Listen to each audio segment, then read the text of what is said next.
Hey, I hope everyone is having a good week. I hope you're enjoying the rain. I really hope that your house is a little healthier than what mine has been for the past few weeks. We have been just sick. I don't know if you can tell, I actually have three layers on right now. It's been a fun couple of weeks, so we are ready for the sun to come out and for it to dry up.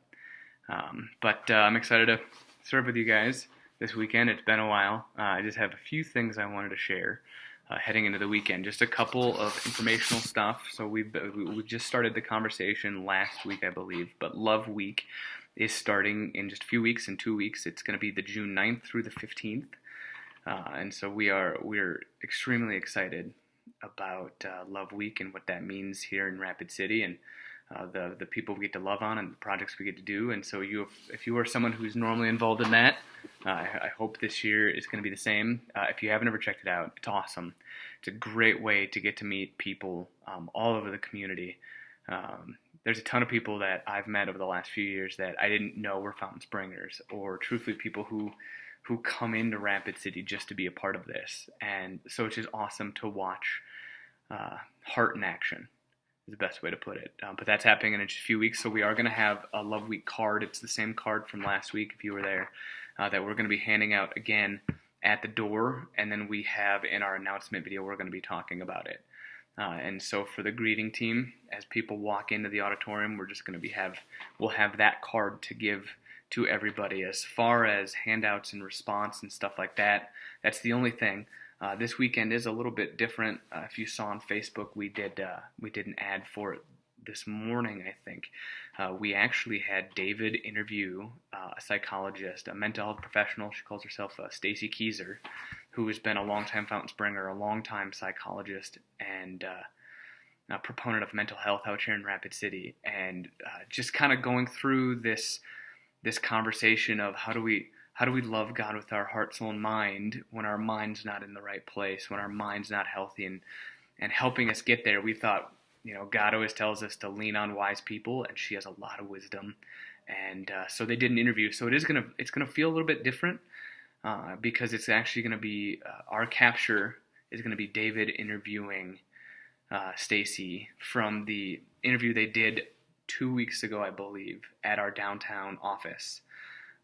West is actually going to be getting a capture also, so it'll be interesting to see how people react to that. But it's just going to be a little bit different, so if you didn't know about that, just wanted to share that with you now. And if people happen to ask you, hey, why'd you do it this way? Because we believe that she has a lot of wisdom that God wants us to hear about, so that's why we did it. And like I said, he asks us to lean on wise people. Something I've been thinking about this last few days or weeks as we're talking about the conversation with our mind, and I'm a big fan of do we have a healthy mindset? And one of the things she brings up is one of the best things you can do is have healthy people in your life. And I look around and I wonder, okay, who do I have in my life that's healthy for me? Who do I have that's there? Who do I have that's maybe not so great? And almost you can kind of categorize people in your life that you're like, I lean on them for wisdom. I lean on them to help me. I hear people that I just enjoy being around. It's not like they're this, wise counsel that I go to all the time, but they're a good friend, and I really enjoy hanging out with them. And then there are those people where okay, I have to guard my heart as I go into these conversations because they might not always be great. And sometimes I look at people in my life and I wonder, okay, who am I giving more influence to?